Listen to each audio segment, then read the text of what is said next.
Please, babe. Bring your legs over. Please, baby.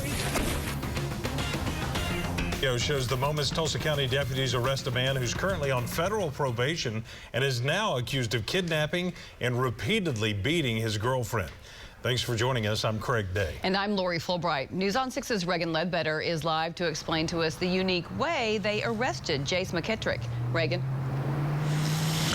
Yeah, Craig and Lori, they caught him because he went to check in for his federal probation and still had the victim with him. Now, deputies say just before that, McKittrick had beaten the victim over and over, held a butcher knife and a screwdriver to her throat, and threatened to kill her. We're going to sit down right now.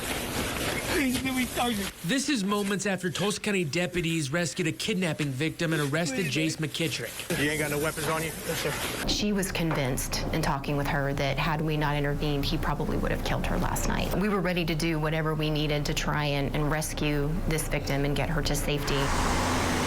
Deputies say the victim was at home with her roommates when McKittrick showed up and began beating her.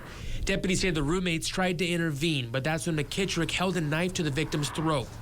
They said the victim was able to get away and run. But before she's able to make it there, he tackles her. Now he is armed with a screwdriver, and he holds that to her throat and forces her into a van it turns out is actually stolen. The victim told deputies McKittrick kept punching her in the van and threatened to kill her.